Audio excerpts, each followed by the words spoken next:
Buenas tardes a todos. Bienvenidos a la primera sesión de 2025 del Seminario Permanente Ambiente, Territorio y Sociedad. Después de un receso por las vacaciones de invierno, iniciamos una nueva temporada de este foro de intercambio y de difusión del conocimiento. Estamos transmitiendo en vivo y antes que nada queremos agradecer a las autoridades del Colegio de Jalisco, al presidente, doctor Roberto Arias, a la maestra Itchel Ruiz en la Secretaría General y al director administrativo, el maestro Joel Santos. A todos, gracias por apoyar la realización de este seminario. Yo soy Dolores Álvarez y ahora le dejo la voz a la doctora Beatriz Núñez, profesora investigadora de esta institución. Gracias, buenas noches. Hoy tenemos de invitado al maestro Salvador Padilla Castillo. Voy a dar una breve currículum. Él es candidato a doctor en Arquitectura y Urbanismo por la Escuela Superior de Ingeniería y Arquitectura Unidad Tecamachalco. Está adscrito a la línea de investigación Hábitat y Análisis Urbano Arquitectónico. Es maestro en Antropología Social por el posgrado de Antropología Social de la Escuela Nacional de Antropología e Historia, ENA-INA, adscrito a la línea de investigación Metrópolis, Imaginarios, Símbolos y Retóricas Urbanas. Es licenciado en Antropología Social por la Escuela Nacional de Antropología e Historia. Sus intereses de investigación y trabajo han girado en torno al espacio urbano, al territorio, al barrio, a la memoria colectiva, a la identidad, al desplazamiento y a los pueblos originarios. Ha participado como ponente en Congreso Internacional sobre Experiencias en la Salvaguardia del Patrimonio Cultural Inmaterial del INA y es conferencista en el Instituto de Investigaciones Antropológicas de la UNAM, en el Seminario Permanente Etnografía de la Cuenca de México. Algunas de sus publicaciones de 2023, Padilla Salvador, Miticá, Ciudad Viva en San Sebastián Joco, en pueblos originarios del Valle de México, Memoria Colectiva y Crisis Urbana. Margarita Gallegos y Antonio García, coordinadores. También otra de sus publicaciones titulada De Aldea Teotihuacana a Megaproyecto Inmobiliario Comercial Global en Hábitat y Análisis Urbano Arquitectónico, coordinado por Aleida Reséndiz Vázquez, de la Editorial Navarra. Otro más, Peritaje Antropológico del Pueblo de Joco, de 2024. Y cabe señalar que obtuvo la nominación de Pueblo Mágico para la comunidad de Sosocolco de Hidalgo en Veracruz en 2015. El maestro Salvador nos hablará sobre la situación de conflicto en el pueblo originario de San Sebastián Joco por la construcción del megaproyecto inmobiliario Miticá, Ciudad Viva. Maestro, ¿sería tan gentil el tomar la voz? Ok, buenas tardes, muchas gracias. Voy a compartirles la presentación. Bueno, quisiera en primer lugar, agradecerles, ¿no? Al Colegio de Jalisco, por la invitación a este seminario permanente de Ambiente, Territorio y Sociedad. A la doctora Beatriz Núñez, ¿no? Que fue quien me contactó para realizar esta presentación, ¿sí? Y a quienes conforman este seminario también. Bueno, en general, voy a hablarles sobre el tema de cómo impactan las redistribuciones territoriales en los procesos locales, es decir, cómo tiene su impacto en las relaciones, la construcción de proyectos inmobiliarios, en las relaciones socioculturales tradicionales de los habitantes de los pueblos, en este caso el pueblo de Joco, y la construcción de este proyecto inmobiliario es un proyecto de usos mixtos que se denomina como Mítica Ciudad Viva. Este complejo inmobiliario tiene su origen desde el 2008, que se empezó a construir, y a la fecha todavía está en construcción. Cuenta ahí con algunas fases, las que se están construyendo, y bueno, van avanzando, ¿no? En la construcción de este complejo inmobiliario, y también como esta construcción del megaproyecto Mítica Ciudad Viva, pues genera conflicto entre diversos actores que están en disputa por el espacio público.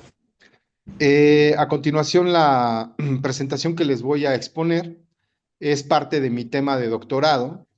Se titula La situación de conflicto en el pueblo originario de San Sebastián Joco por la construcción del megaproyecto inmobiliario Mítica Ciudad Viva. Bueno, quisiera exponerles un poco sobre la problemática, ¿no? Ahorita les pongo un poco los objetivos, la hipótesis, ¿no? Pero quisiera empezar por la problemática que sucedió por esta construcción. Y bueno, este desarrollo inmobiliario consta de 1.028.071.96 metros cuadrados que están distribuidos en 3 fases de construcción. Una de ellas, como les comento, el inicio de construcción fue desde el 2008, y bueno, a la fecha, ¿no? Sigue ese proyecto, ¿no? El primer momento de construcción es el que la denominan como la fase cero, que comprende esta fase cero una torre de 23 niveles y un hospital de 11 niveles, ¿no? Como vemos aquí en la siguiente fotografía, no sé si se ve un poco el cursor, ¿no? Aquí podemos observar el hospital y la torre de 11 niveles. Ese vendría siendo la fase cero, ¿no? La fase uno ya sería la construcción de la torre mítica, ¿no? Esa que se ve de este lado. Esa fase 1 ya está en funcionamiento. Entonces la torre mítica de 65 niveles, es decir, de 267 metros de altura, también se construye la torre M Churubusco de 35 niveles y un centro comercial de 5 pisos y una torre de consultorios de 10 niveles, ¿no? Acá podemos observar el centro comercial, ¿no? Acá en esta fotografía central de parte superior, la plaza comercial, ¿sí? Y arriba de esta plaza comercial está el edificio de consultorios de 10 niveles, ¿no? La fase 2, no se ha construido nada, ¿no? Como se puede ver ahí en la foto, no se ha construido nada, pero sin embargo se está proyectando construir una torre, ¿no? Que se llama la Torre Coyoacán, y la Torre Universidad de 35 niveles cada una. La fase 3 tampoco, ahí no hay una proyección, y es donde estaba la plaza comercial de Coyoacán, ¿no? Bueno, eh, esta redistribución urbana en el pueblo de Joco, por eso es necesario comentar que el pueblo de Joco cuenta con 3.400 habitantes, ¿no? Y con la construcción de este complejo, con la llegada de las personas que van a llegar a habitar a esos espacios, pues simplemente son como 14,000 personas, ¿no? Esto se dedujo por el número de estacionamientos con los que cuentan este complejo inmobiliario, ¿no? Entonces esto va a traer redensificación urbana, ¿no? Si tenemos 3.500 habitantes en el pueblo, donde tenían un desplazamiento libre por el espacio, donde concebían en sus trayectos una amplitud de espacio, ¿no? Pues ahora con la construcción de estos edificios, ¿no? Y el uso de la plaza comercial, pues va a generar la llegada de 14,000 personas, pues va a generar eh, pues contaminación, escasez de agua, ¿no? Diferentes redensificación en el pueblo, ¿no? Tenemos que considerar también que la delegación Benito Juárez, donde se ubica este lugar, este pueblo, es una de las delegaciones con un alto grado de redensificación urbana de la Ciudad de México.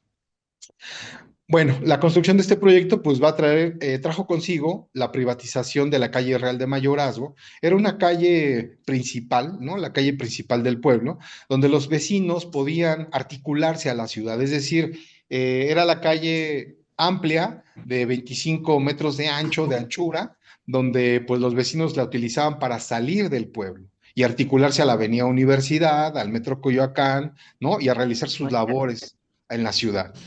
Sin embargo, con la construcción de este complejo, pues se llevó a cabo su privatización, ¿no?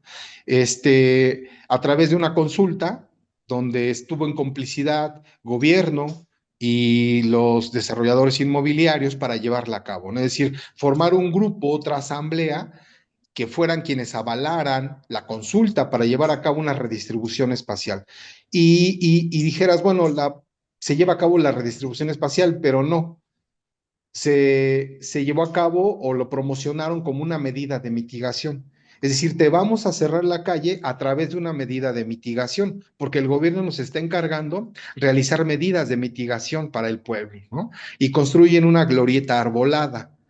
Entonces se consulta a los vecinos: ¿quieres que te sembremos arbolitos en tu pueblo? ¿Quieres que hagamos recolectores de polinizadores? Y pues la gente votaba que sí, ¿no? Pero sin embargo, de fondo era construir una glorieta arbolada donde se iba a llevar a cabo, a través de esa medida de mitigación, la privatización de la calle Real de Mayorazgo. A través de esta consulta se lleva a cabo también la tala inmoderada de 80 árboles sin permiso, y todo esto pues va a generar escasez de agua, problemas de movilidad, división entre los habitantes del pueblo, efectos psicosociales en los habitantes, sentimientos de pérdida de lugar y daños en los lazos afectivos. Y dijéramos, bueno, solamente es la construcción de este proyecto Mítica Ciudad Viva, pero como vemos aquí en el mapa, en esta zona inferior izquierda, esto es el pueblo. Bueno, todo esto es el pueblo, pero solamente en este espacio se construye Mítica, ¿no? Y dices, bueno, ¿por qué llegan ahí a vivir tantas personas? Porque es un momento en el que se lleva a cabo este tema de las centralizaciones, que se caracterizan por la verticalización de las grandes ciudades para la optimización del espacio. Es decir, ahora vamos a construir hacia arriba, ¿no? Grandes rascacielos. Entonces, pero dijéramos, bueno, solamente se construyó este espacio. No. En todo el pueblo se ha llevado a cabo una serie de construcciones de desarrollos inmobiliarios, ¿no? Edificios como Vanity, como la Torre Urbano Park, como City Tower Green, City Tower Black, ¿no? Que son edificios inmobiliarios que se han construido al interior del pueblo y alrededor del pueblo. Es decir, no solamente es tomar en cuenta la construcción de Mítica, sino también hay que dar cuenta de todo el espacio urbano. En la zona de las azoteas, en las terrazas de estas construcciones, de estos espacios, diseñan amenidades de water park, es decir, donde hay fosas de clavados, ¿sí? Chapoteaderos, albercas, jacuzzis, para las personas que... Esa es la promoción. Por ejemplo, cortapega que hice de la página principal de City Tower Park, así promocionan la compra, la venta de los edificios. Son algunas fotografías.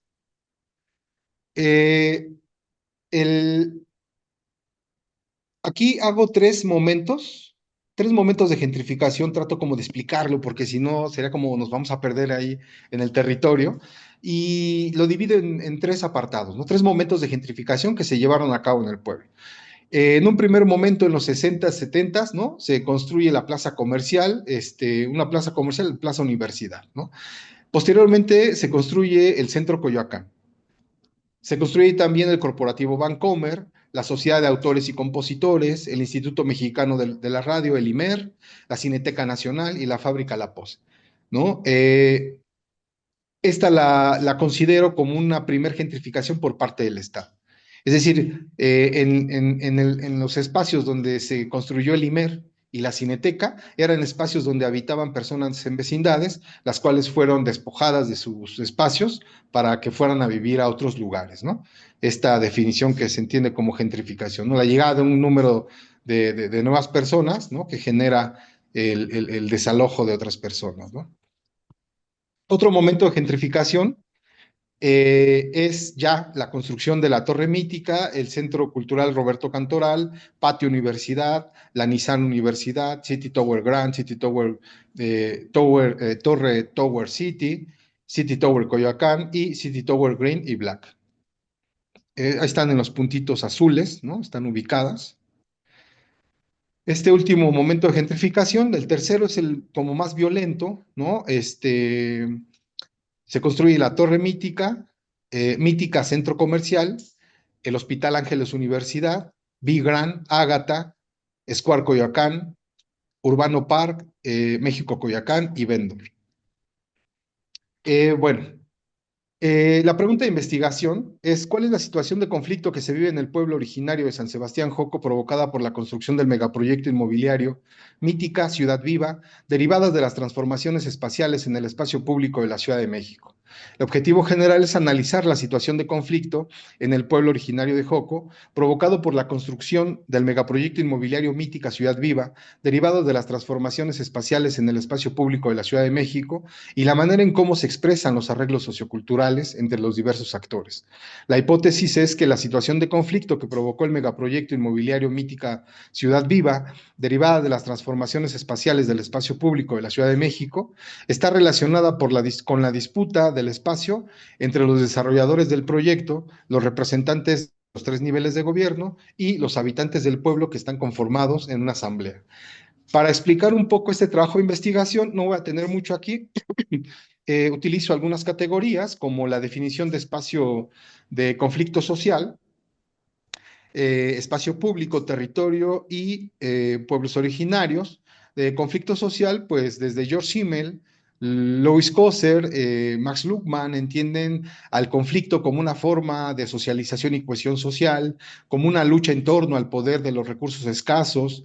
El conflicto desde la mirada de Gluckman lo va a entender como la superación del conflicto, o la fisión o la fusión, ¿no? Cómo se llevan a cabo la superación de los conflictos a través de dar cuenta de los diferentes actores en disputa. Por otro lado, el espacio público, Mariana Portal y Angela Giglia, pues lo entienden como un escenario de conflictos y negociaciones políticas, ¿no? Estas arenas que entran en conflicto, pero también llegan a algunos acuerdos o disensos, ¿no? Por otro lado, Habermas, ¿no? Y Manuel Delgado entienden no solo el espacio público, sino la esfera de lo público, es decir, un espacio privado desde donde se toman las decisiones políticas de lo público, ¿no? Y en este sentido, pues puede ser en la misma Cámara de Diputados, en las oficinas de los espacios privados donde donde se llevan a cabo las decisiones que afectan a lo público. Por otro lado, el territorio se va a entender como no únicamente como soporte físico de actividades económicas, sino como identidades sociales específicas, y Mariana Portal lo va a entender como una práctica cultural.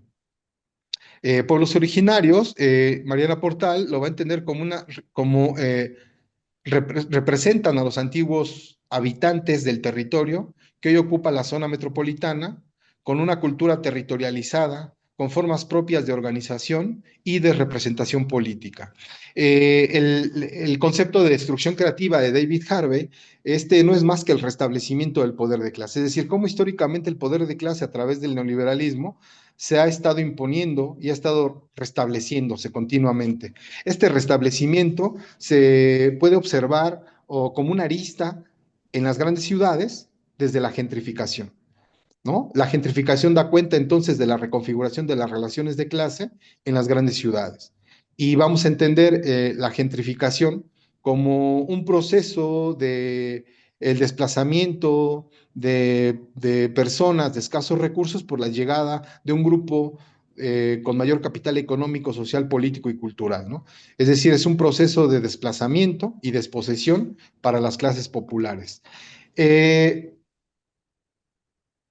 Utilizamos también este concepto de acumulación por desposesión, que mismo Harvey lo retoma de Marx, de esta idea de acumulación originaria, y lo dividimos en varios, lo tipificamos porque es un concepto un poco largo, y lo tipificamos en privatización de la tierra, la expulsión de pobladores campesinos, la supresión de los recursos comunales, la apropiación de los recursos naturales, la usura, el endeudamiento a través del crédito.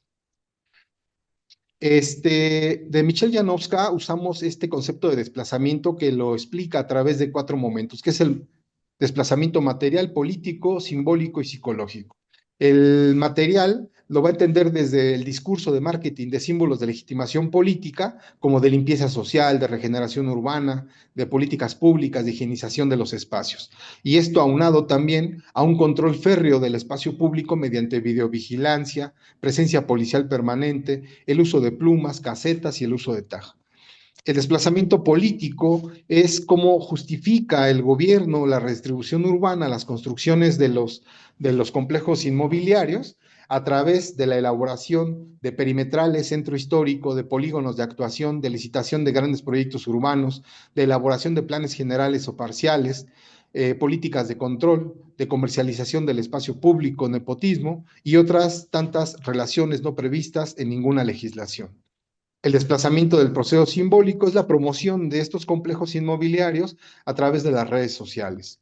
El proceso psicológico, el desplazamiento psicológico, es que toda transformación del barrio va a estimular los sentimientos negativos, los resentimientos, el enojo, las sensaciones de injusticia, los daños en los lazos afectivos, los daños en el núcleo del hogar.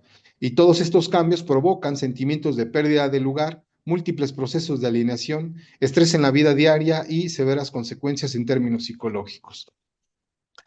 La metodología usamos de Max Luckmann, ¿no? Este complejo en el territorio, ¿no? De diferentes actores, como son el trabajo, las lealtades primordiales, las divisiones, los grupos, los rituales, la cultura, las compensaciones, los compadrazgos, las asambleas, los partidos políticos, las familias troncales, el papel del Estado, el papel de los originarios, los arreglos sociales, ¿no? Bueno, es un complejo ahí de actores que ya en el espacio hay que dar cuenta de la participación de todos estos actores en el territorio. Y ya para liberarnos un poco de la idea de espacio como una totalidad, para comenzar a tejer de manera fina desde las microinteracciones, utilizamos esta idea de la escala micro del doctor Abilio Vergara, donde explica que a partir de ya estando en el territorio, pues se puede dar cuenta del movimiento de los cuerpos, de los rostros, de las necesidades, de los problemas psicológicos que generan estos procesos, ¿no?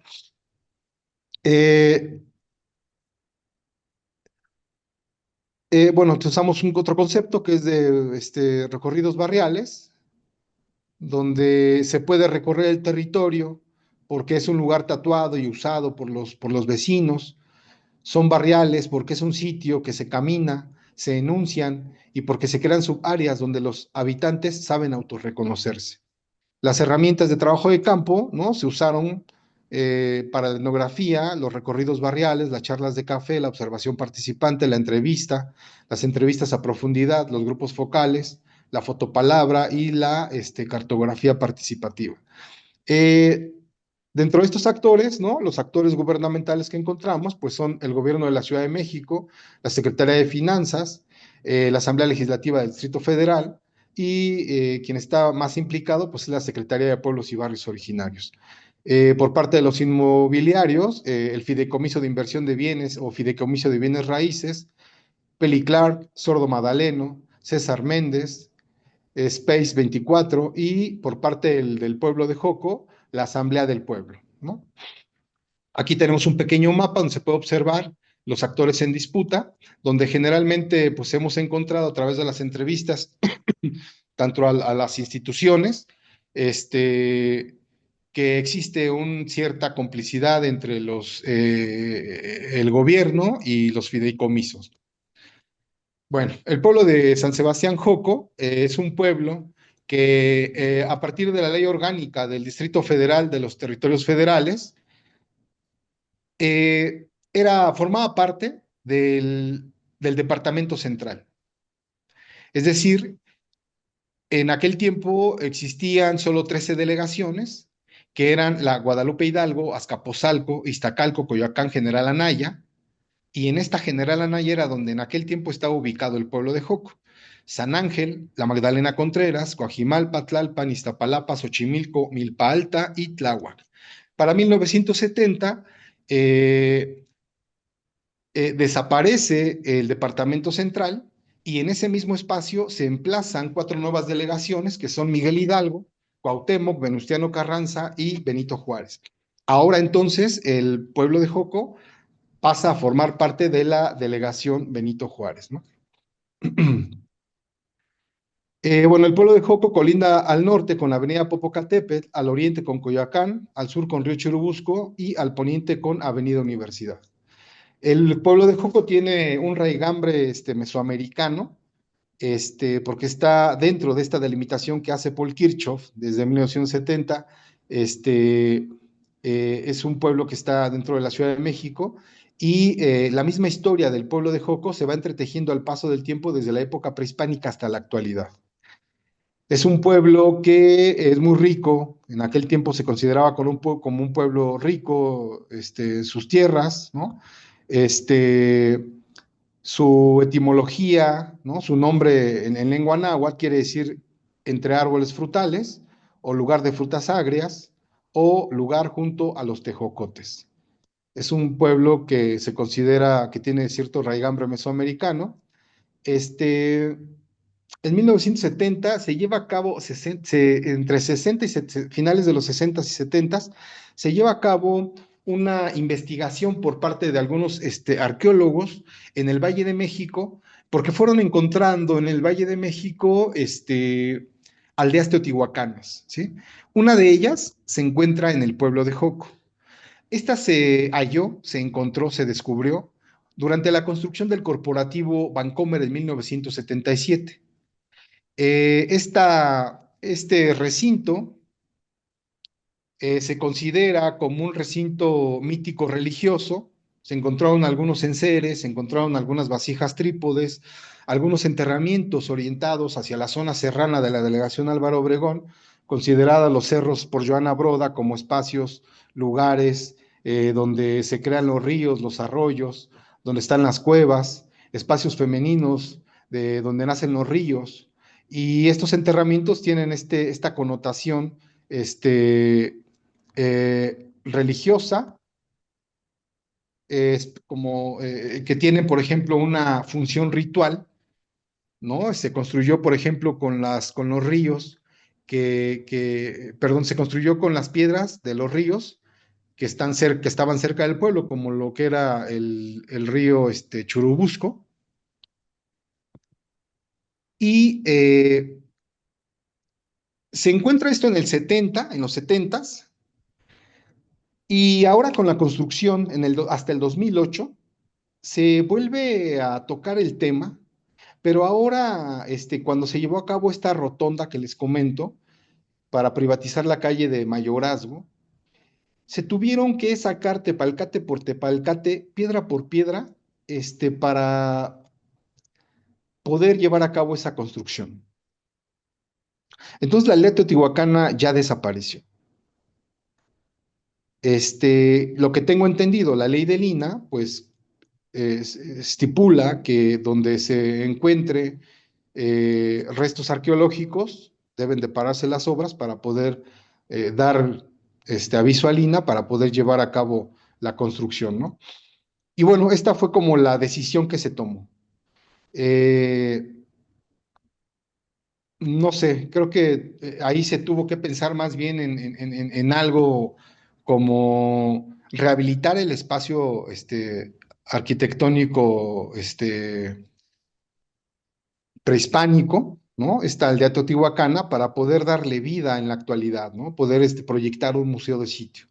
Y a lo que se redujo tanto el gobierno, el INAH, como la empresa privada, pues reducen, como pueden ustedes ver en la página superior derecha, a una réplica, a la réplica de la aldea Teotihuacán, ¿no? Es un simple espacio como de 5 metros por 6 metros, donde está esta aldea teotihuacana, ¿no? Es esta que se ve aquí abajo. Esta es la rotonda arbolada que les comento. Esta es la calle Real de Mayorazgo, ¿no? Y con la construcción de esta según siembra de arbolitos, pues privatizan esta calle, además de que quitan los restos prehispánicos, ¿no? Y construyen esta, pues esta onda, ¿no? Esta aldea que les comento. Y bueno, acá está una fotografía de cómo estaba la aldea, ¿no? Hay más fotografías, ¿no? Estaba más amplia, estaba más grande. Se han mandado algunas solicitudes a Salvamento Arqueológico de Lina para solicitarles dónde fregados están estos tepalcates, y pues no se ha recibido ninguna respuesta, ¿no? Bueno, el pueblo originario de Joco, en los estudios que realizó la doctora Tere Mora, ella entiende en un trabajo que hizo con servicio social de chavos de la ENA, con jóvenes de la UNAM, de la UACM, hicieron a cabo un estudio para entender o para determinar o para dar cuenta de que existían 117 pueblos originarios en las 16 delegaciones. Por su parte, la CEDEREC, la Secretaría de Desarrollo Rural y Equidad, entiende, retoma esos estudios de Tere Mora y entiende que existen entonces 139 pueblos y 58 barrios originarios en las 16 delegaciones. Por su parte, la Secretaría de Pueblos y Barrios Originarios y Comunidades Indígenas Residentes no retoma los trabajos anteriores y reducen todo esto a, eh, a una simple convocatoria, es decir, a un simple mero trámite burocrático, administrativo, es decir, vamos a nombrar a los pueblos originarios, todos los que traigan sus documentos, ¿no? Que quieran ser pueblos originarios, del 5 de abril al 3 de, 5 de abril al 5 de mayo, son los que vamos a nominar como pueblos originarios, ¿no? Y no se lleva a cabo un trabajo de fondo, y ni siquiera se retoman los trabajos anteriores, ¿no? Entonces todo eso lo reducen a una convocatoria de registro, ¿no? Y actualmente existen 50 pueblos, nada más 50 pueblos originarios. Esta es la convocatoria publicada en el Diario Oficial que saca la CEPI, y ellos determinan que existen 50 pueblos originarios, de los cuales pues solo están, Joco no lo nombran ahí, y se puede observar que los pueblos originarios están solamente en el espacio urbano, en los lugares periféricos de la ciudad. Este, porque es difícil determinar en las ciudades centrales, en las delegaciones centrales, que existan pueblos originarios. Generalmente se van con la idea de que debe de tener o una pirámide cerca de ahí, o ríos todavía caudalosos, deben de tener parajes, ¿no? Y entonces eso es como la guía que tienen ahorita para poder denominar que existen pueblos originarios, ¿no? Solicitamos también a través de un perito que se hizo, compañeros del peritaje, solicitaron información sobre cuáles habían sido los criterios para determinar cuáles son los pueblos originarios, cuántos documentos habían llegado, ¿no? Y cómo llevaron a cabo la selección para el registro de esos pueblos, de los cuales pues no hemos no hemos tenido respuesta. En la delegación Benito Juárez se entiende que existen 10 pueblos originarios. Dentro de estos pueblos está el pueblo de Joco. La misma ley, la Ley de Derechos de los Pueblos y Barrios Originarios, hace su definición de pueblos originarios, pero por ejemplo en el artículo 3º entiende que las alcaldías son las que van a preservar el patrimonio cultural, las tradiciones, su cultura, sus fiestas patronales, y sobre todo van a dar cuenta de la preservación de las calles, ¿no? Antes de construir o hacer una redistribución urbana, deben de consultar a los pueblos originarios, y sobre todo los pueblos son los que tienen que participar en la consulta. En el título 4º de esta ley, entiende que las autoridades van a garantizar el derecho de los pueblos, barrios y comunidades a participar en los procesos de consulta sin que medien actos de presión, violencia, amenaza, manipulación, sujeción, subordinación, coacción, cooptación, desinformación, intimidación, engaño o uso de la fuerza o cualquiera de los otros sobre los consultados. Y aquí en algunas entrevistas, ¿no?, que tenemos, voy a leer una pequeña entrevista. Dice Álvaro Rosales, que es representante de la Asamblea del Pueblo, dice: de repente apareció que habían fases, porque nosotros no estábamos ni enterados, y de repente apareció de que ya estaba la fase 0, la fase 2, hicieron la tala de los árboles, obviamente hubo un arreglo entre Fibra 1 y la jefa de gobierno, porque no puede decir que no había permisos. Nosotros estuvimos en la mesa de negociaciones más de un año, pero se vino la pandemia, nos retiran de las mesas de negociación y de repente aparecen todos los permisos cuando termina la pandemia, ¿no? Esto nunca tuvo una consulta, no tuvo un plebiscito para decir si iban a hacer la obra o no, y se llevó a cabo la privatización de la calle Real de Mayorazgo. Yo tengo mucho tiempo de representante y aquí como pueblo originario se tenía que haber hecho una consulta indígena y una consulta de participación ciudadana. De repente, según ellos, se inventaron administrativamente una consulta, pero le preguntaban a la gente, oiga, ¿usted quiere arbolitos? Y la gente respondía que sí. Salen algunos periódicos con las notas haciendo la crítica a esta consulta, ¿no? Las preguntas eran si quieres jardines polinizadores, si quieres que se reduzca la velocidad en tu pueblo, ¿no? Bueno, hay unas notas, ¿no? Sobre este tema. Y esta calle de Real de Mayorazgo es esta clásica idea, ¿no? De dejar los espacios en desuso para, durante 15, 20 años, para poder después justificar con discursos de legitimación política, de redistribución urbana, de higienización de los espacios, poder justificar las construcciones o las privatizaciones de las calles, ¿no? Con la idea de revitalizar los espacios. Y aquí, como vemos en las fotografías, pues, se puede observar ya un desuso o pues ya no se le ponía atención a esta calle, ¿no? Ni por parte del gobierno ni por parte de los empresarios. Estos son algunos discursos de legitimación política, como espacio público arbolado, hola vecinos y vecinas, Real de Mayorazgo ya está abierto, ¿no? Y fue como un proceso en el que se llevó, ¿no? Aquí, cuando se llevó la tala de árboles, los vecinos se organizaron para poder sembrar árboles como una medida de protesta, ¿no? En contra pues de este proceso que se llevó a cabo de manera ilegal.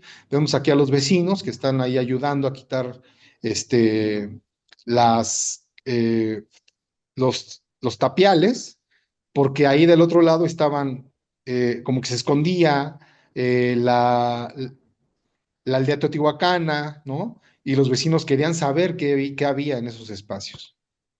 Entonces ahí se organizaron las mujeres, ¿no? Metieron el cuerpo para poder apoyar ahí su pueblo. Eh, y pues lo que se puede observar ahí son algunos, pues trabajadores, ¿no? Ahí que se organizaron, salieron para que la gente ya no siguiera protestando.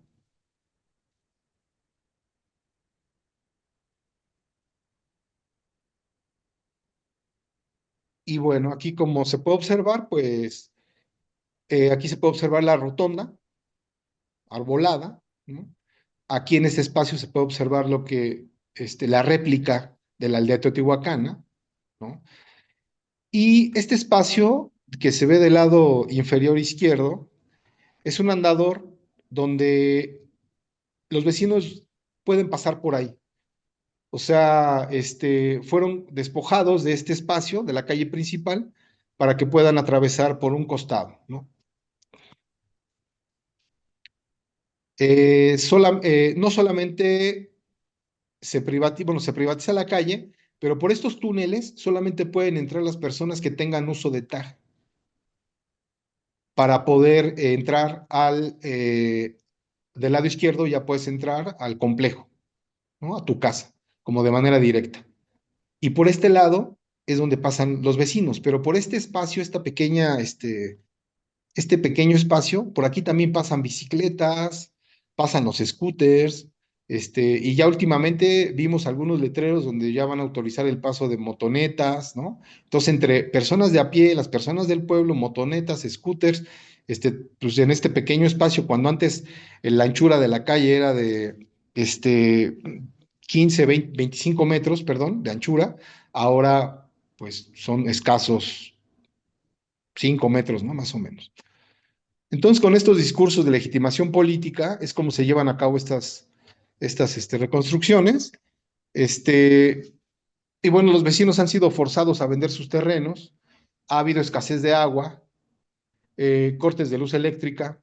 Ahora el agua, en las entrevistas, pues la gente me comentaba que les llega por tandeo, que desde las 5 de la mañana tienen que levantarse hasta las 7. Y luego en la noche de 6 a 8 de la noche. Y ha habido veces en que se les deja por semana sin agua. Además de que a cada rato hay cortes de luz. O sea, ¿cuánta gente en el pueblo no está dando ahorita una ponencia como uno? Y de repente, chin, ¿no? Se les fue la luz y ya no hay solución de cómo hacerle, ¿no? Entonces, pues todas esas cosas, pues bueno, los ruidos de las maquinarias, la presión, las amenazas por parte de los inmobiliarios de que vendan sus terrenos, ¿no? El recibo de luz, por ejemplo, cuando antes, porque ahora cambia el uso de suelo y ya es de uso residencial, uso comercial, perdón, y anteriormente, pues el recibo de luz les llegaba de 100 pesos, ¿no? Ahora ya les llega de 700 pesos y sobre todo el predial, ¿no? El predial sí es muy dramático porque les llegaba de 7,000 pesos, 5,000 pesos al año y actualmente con este uso de suelo, pues como ya es zona de residencia o comercial, el predial les llega de 40,000 pesos, 70,000 pesos, ¿no? Entonces, si no los pagan, pues es una manera de estarlos manteniendo constantemente en estrés, porque también pueden ser destituidos. Y en este sentido es como dice Michelle Janowska, pues que no hay necesidad ahora de meter la mano ni de llamar a la fuerza pública, y a esto yo le llamo un desplazamiento silencioso, un desplazamiento callado. Ahora ya no hay necesidad de llamar a la fuerza pública como antes, como lo que pasó en la Malinche, cuando se construyeron vialidades, ¿no? Para que unieran a los pobladores, a las personas de las casas residenciales al centro comercial Santa Fe, ¿no? No, ahora yo le llamo a esto un desplazamiento callado, un desplazamiento silencioso, porque la gente con el paso del tiempo no aguanta esa presión, ¿no? Les llegan estos documentos que tienen que pagar, ¿no? Muy altos, que llegan, gente ya se ha ido por eso, ¿no? O sea, hay gente que ya se ha ido por eso. Entonces, la llegada de las nuevas personas, pues son personas que no son del pueblo, o sea, que no te pueden decir que ahí, por ejemplo, existía la hacienda de los Almazán, que estaba la Huerta Guadalupe, que estaba, que por ejemplo ahí en la calle principal de Mayorazgo se llevaban a cabo las carreras de los caballos, las fiestas patronales, los recorridos, ¿no? Entonces sí llega a las personas, pero se va dando un desplazamiento de las personas originarias, llegan los avecindados y en ese proceso se da una desmemorización de los pueblos. ¿No? Entonces, esto va generando sí el desplazamiento, pero también el desplazamiento de la memoria. Porque si ahorita voy a entrevistar a los nuevos avecindados, no me van a saber decir mucho. A diferencia de que los vecinos, si yo voy con los vecinos originarios, te dicen hasta que mi abuelo trabajó en la granja, mi abuelo, aquí esas fueron sus casas que él pudo tener, mi abuelo trabajó con almazán, ¿no? Mis abuelos iban al río, ahí lavaban la ropa. Y mis abuelos vieron cuando también despojaron el cementerio que estaba ahí cerca del río, porque ahora hasta el cementerio les cambiaron, ¿no? Por el entubamiento en los años 50 de los ríos, ¿no? Entonces se va desmemorizando los pueblos, ¿no? Es una manera, ¿no? Entonces todo esto pues trae resentimientos en las personas, sensaciones de injusticia, daños en los lados afectivos, daños en el núcleo del hogar. Y bueno, de todo esto se dio una protesta por parte de los vecinos, con el apoyo de otros pueblos originarios de la Ciudad de México. Cerraron la calle de Universidad, y protestando contra las instituciones de la CEPI, ¿no? Bueno, entonces ya para cerrar, para esto entonces es necesario dar cuenta de la complejidad del territorio. O sea, no solamente es como llegar como Robert Moses con hacha de carnicero, como dice Marshall Berman, a destrozar, a destruir los pueblos para llevar a cabo redistribuciones urbanas y construir y dejar de lado las identidades sociales, los marcadores o los geosímbolos identitarios, ¿no?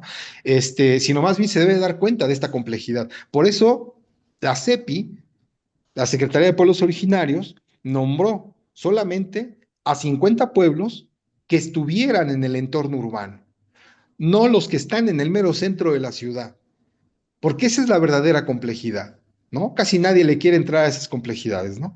Entonces, vemos ahí algunas fotos, ¿no? De todo de lo que se debe dar cuenta, las vasijas trípodes, la misma Cineteca Nacional, ¿no? Las plazas comerciales, la de Teotihuacana, el Santo Patrón, y bueno, a esto Canclin le llama como una heterogeneidad multitemporal, es decir, cómo se debe dar cuenta de todos los procesos, ¿no? O sea, heterogéneos, diversificados a través del tiempo. También lo entendemos como una geología del territorio.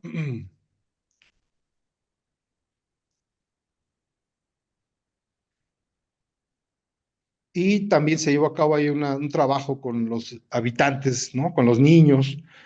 Les pedimos que nos dibujaran su pueblo y pues lo que dibujan son edificios, ¿no?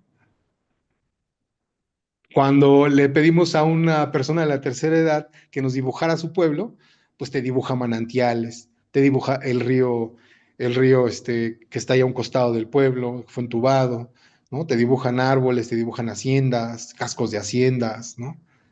Entonces también el dibujo es algo muy importante, es un relato de viaje también, ¿no? El dibujo te puede dar muchas aristas porque la gente cuando dibuja te va platicando.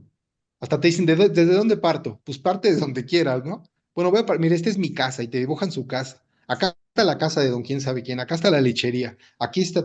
Entonces, eso es como un recorrido barrial, como comenta Ernesto Licona, ¿no? Bueno, son algunos dibujos, ¿no? Todo es como cuadriculado, todo es como verticalizado, ¿no? Edificios. La separación entre las construcciones y el patrimonio de la iglesia, por ejemplo, del pueblo, que es de finales del siglo XVI, pues tiene que ser mayor, ¿no? Ahí vemos escasos, es que casi no se ve la foto, pero esas separaciones, por un lado está el complejo de Mítica y por el otro lado es la barda de la iglesia. Entonces la ley entiende que debe ser más o menos 50 metros de separación. Entonces hay muchas irregularidades, ¿no? Que eso lo trabajamos en un peritaje. Las fotos ahí no sé por qué no salieron. Y pues bueno, por mi parte ha sido todo, ¿no? Muchas gracias. Ellas son vecinos del pueblo que nos apoyan cuando vamos ahí a hacer nuestro trabajo de campo. Y qué bueno que se hagan estas exposiciones para que se difundan, ¿no? También, porque es un trabajo también de los habitantes del pueblo. Y bueno, por mi parte, muchas gracias. Es todo, gracias.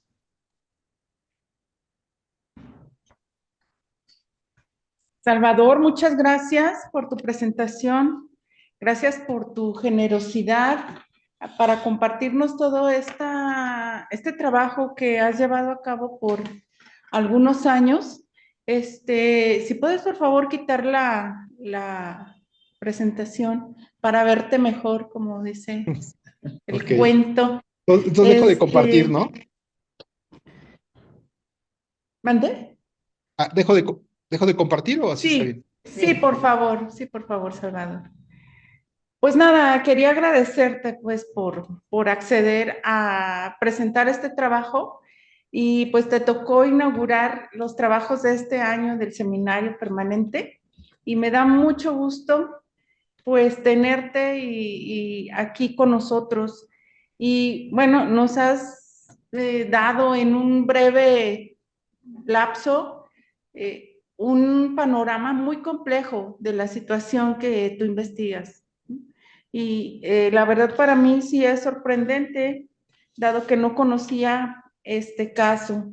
Y pues vemos cómo la verticalización que se presenta en diferentes ciudades, aquí en Guadalajara también, en el área metropolitana, pero pues supongo que en el centro de México es, digamos, está más agudizado. Yo me gustaría preguntarte, Salvador, ¿tú cómo ves el pueblo? ¿Cómo lo calificarías? ¿Es un pueblo que sigue en resistencia a pesar de que ha sido fragmentado, debilitado? No sé qué más decir, digo, porque todas estas personas que se han ido, pues se han ido, me imagino, por diferentes partes del área metropolitana o de la Ciudad de México. o no sé si del país, ya no logran cohesionarse como un pueblo que eran. ¿Cómo calificarías o cómo describirías la situación actual de, del pueblo, Salvador? Sí, doctora. Este, pues bueno, sí, el pueblo, los habitantes de Joco, siguen en permanente lucha, en permanente resistencia. Es necesario también comentar un poco sobre que en ese espacio, se asentaron algunos grupos indígenas, y ellos también apoyan cada vez que hay que hacer una manifestación, apoyan a la Asamblea de Joco. El pueblo se ha dividido, ¿no? El pueblo entre familias. Eh, Mítica, por ejemplo, ha comprado a un sector del pueblo y esto se refleja en las fiestas patronales. Por ejemplo, cuando la fiesta patronal el enero pasado, invitaron a un grupo de salsa muy, muy reconocido. Y ellos constantemente en el micrófono agradecían a, a Palacio de Hierro, o sea, a una de las tiendas que están ahí al interior. Bueno, está enorme, es como quienes dan la bienvenida, ¿no? Palacio de Hierro y entras tú a la plaza comercial de Mítica, ¿no? Es como lo más último de aquí en la Ciudad de México, ¿no? Entonces, y en la fiesta patronal, pues ellos agradecían a Palacio de Hierro porque fueron los que donaron el dinero para la contratación del grupo, ¿no? Y anteriormente, los vecinos comentan que también en las fiestas patronales pasadas, el fideicomiso de Mítica, estos empresarios, donan para la pirotecnia. Es una manera, y fíjense, o sea, se lo donaran a otras personas, ¿no? Pero se lo donan a los representantes de la fiesta patronal. O sea, a quienes en la fiesta patronal se considera como un raigambre prehispánico, ¿no? O sea, de repente en esta definición de pueblos y barrios originarios, no se toman en cuenta las construcciones físicas, de las pirámides, de los hallazgos arquitectónicos, pues, con raigambre prehispánico, ¿no? Sino más bien, lo que importa es dar cuenta no tanto de lo físico, sino más bien de la espacialización.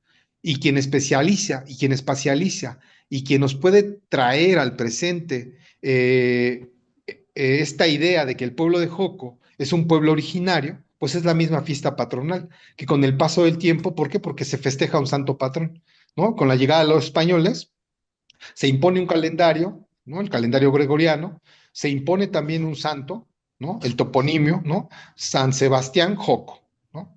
Se le impone un nombre español, ¿no?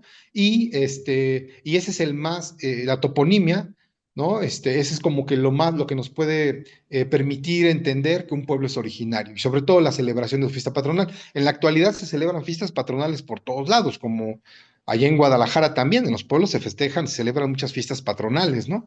Y y en toda la República Mexicana, ¿no? Y en la actualidad, pues, creo que que estos personajes, nuestros empresarios, pues sí, donan estos apoyos a la fiesta patronal, y a partir de ahí fue que se dio un desgajamiento, una sectorización del pueblo, ¿no? Entonces, creo que ya llevan tantos años así, que está tan naturalizado en el pueblo, que también ellos se siguen saludando. A veces se saludan, a veces no. Alguna vez yo quise entrar con un grupo de estudiantes de la UNAM, que me invitaron ahí a darles una explicación. Entramos a la iglesia y pues nos sacaron. Nos dijeron, no, no pueden pasar, tienen que pedir permiso, y pues la iglesia estaba abierta, ¿no? Entonces, pero más bien nos dimos cuenta que era más bien porque veníamos con los de la asamblea. Y el representante de la fiesta patronal se me acercó muy amablemente y me dijo, mire, maestro, cuando usted quiere traer alumnos, apunte mi teléfono, hábleme a mí. y yo le abro las puertas de la iglesia, entramos aquí, yo les explico, órale, o sea, quedé en buena, pues como investigador, ¿no? Cuando vamos a campo creo que tenemos que quedar bien con los actores sociales, porque si no después cómo los vamos a entrevistar, ¿no? Y cómo vamos a hacer nuestro análisis. Entonces, sí se puede ver una cierta división, pero a la vez también son familia. Entonces, de repente hay una cohesión también, ¿no? Ahí en el pueblo. Lo que veo en el pueblo en la actualidad, sí hay una redensificación tremenda, un paso de vehículos, lo que antes no sucedía. Pasan muchos vehículos, hay mucho tráfico, aparecieron ahora los viene cuando antes no había. Ahora, anteriormente, bajabas del metro Coyoacán y si querías ir a la Cineteca Nacional, echarte una peli, pues cruzabas por la calle de Mayorazgo, yo la transité, cruzabas por la calle de Mayorazgo sin problema, ¿no? Ahora, por ejemplo, en ese tránsito tú puedes observar que hay rotoplas. Todos tienen arriba de sus casas, tienen un rotoplas enorme, enorme, y si no, afuerita de la calle. ¿Por qué? Por el abasto de agua. Entonces, ¿cómo también se puede observar el cambio del pueblo a través de estas transformaciones, ¿no? La imagen urbana, como dijera Kevin Lynch, la legibilidad de la ciudad, pues ahora tiene grandes consecuencias, ¿no? Ya los vecinos, y algo raro también, ¿no? Un vecino quiso echar un piso, su casa tiene un piso, quiso echar un segundo piso y le llegó la delegación, el desarrollo urbano, lo multaron, ¿no? Les dijeron que no pueden construir y le sacaron una lana, ¿no? Entonces, híjole, ahí se ve, pues la diferencia, ¿no? O sea, aparte de que, pues sí, con la construcción de esta torre, pues sí violaron los metros de construcción, porque los metros de construcción son a partir de la anchura de la calle. Son 250 metros de altura, 65 niveles. Entonces, dependiendo de la anchura de la calle, es como puedes construir hacia arriba. Si la calle es muy angosta, no puedes construir tanto, ¿no? Y enfrente está la Avenida Universidad, que no es tan ancha, y ellos construyeron, pues es un rascacielos, más alto de América Latina. Entonces, pues yo creo que hay algo que se naturaliza. Sí veo en los vecinos un sentimiento de todo esto que les comentaba, ¿no? Sentimiento de pérdida. Hay gente que no se va a ir. Hay gente que, que, por ejemplo, puso negocios de comida rápida, de comida corrida, porque todos los trabajadores de ahí andan buscando dónde comer. Si son 14,000 cajones de estacionamiento, entonces, ¿cuánta gente a la hora de la comida se hace o sea, un caminadero de personas buscando qué comer? Y la gente del pueblo, varios pusieron algunas cocinas económicas. Qué bueno. Entonces ahí pues dices, bueno, ya aunque sea de tanto el impacto, pues mínimo ahí ya tienen un poquito de trabajo, ¿no? Pero bueno, a final de cuentas, pues no es una medida de mitigación, ¿no? No sé, o sea, a comparación del daño que han tenido ellos y pues creo que no se compara.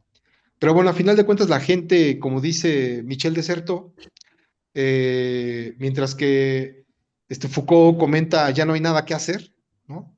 En esta cuestión de vigilar y castigar, ¿no? La globalización ya está por todos lados, ¿no? Estamos vigilados por todos lados, ¿no? El panóptico, la torre de control. Deserto responde, ¿no? Diciendo que las personas tienen una muy particular manera de apropiarse de lo que les deviene del exterior. Es decir, que por más redistribuciones urbanas, por más de cuestiones, no sé, que tú quieras imponerle a las personas tienen nosotros tenemos nuestra muy particular de darle sentido a lo que nos dan. Una novela, un periódico, una obra de teatro, ¿no? Una construcción. Y esa es una manera también de cómo las personas se apropian de todos esos sitios, ¿no? Se apropian de los espacios. Pues ya la gente tiene que pasar por esas construcciones, ¿no? Pero, pues sí a final de cuentas ellos se apropian de todas esas cosas. Bueno, pues a grandes rasgos, ¿no? Sí, muchas gracias, Salvador. Indudablemente les cambió su modo de vida, ¿no? Bueno, no sé, no tenemos preguntas en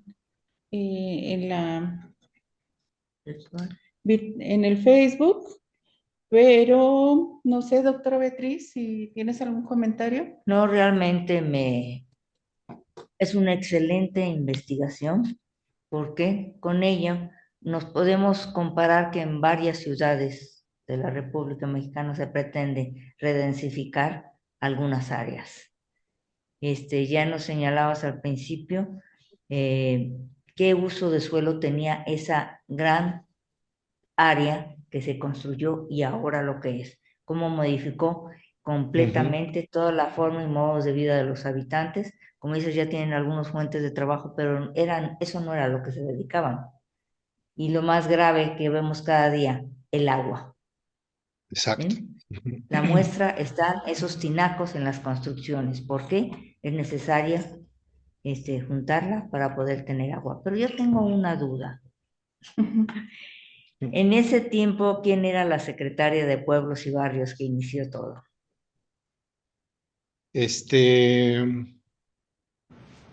¿Cómo? Diana, no me acuerdo de su apellido ahorita, pero su nombre es Diana, sí, apellida. No tengo ahorita el dato. Bueno, pero con eso. Sí. Estaba, pues es que desde Ebrard, como jefe de la ciudad, desde Ebrard, Mancera, Ebrard, y pues con Claudia ahí les trató de meter un pequeño candado de que hicieran medidas de mitigación cuando fue jefa de ciudad, pero pues al final de cuentas no, en su periodo no las han hecho, ¿no? Ok, perfecto. Bueno, pues excelente, pues muchísimas gracias. Mis felicitaciones. Es un tema muy actual, muy importante. ¿Sí? Muchas gracias por la Bueno, invitación. gracias, Salvador. Pues antes de terminar con la sesión, quiero pues invitarlos para que estén al pendiente de las siguientes sesiones. La próxima será el 23 de enero, igual a las 6 de la tarde. Desde aquí del Colegio de Jalisco, también será transmitida por Facebook Live. Estén al pendiente de la difusión. Y finalmente, pues agradecer a los equipos del Colegio de Jalisco que hacen posible la transmisión de esta ponencia, comunicaciones, servicios generales, al equipo de soporte y a Lula Díaz Barraza que nos ayuda con otras cuestiones. Muchas gracias a todos, los esperamos hasta la próxima. Muchas gracias, Salvador, y pues seguimos en la comunicación. Gracias, buenas tardes. Muchas gracias, Gracias. doctora. Buenas tardes. Hasta luego. Gracias.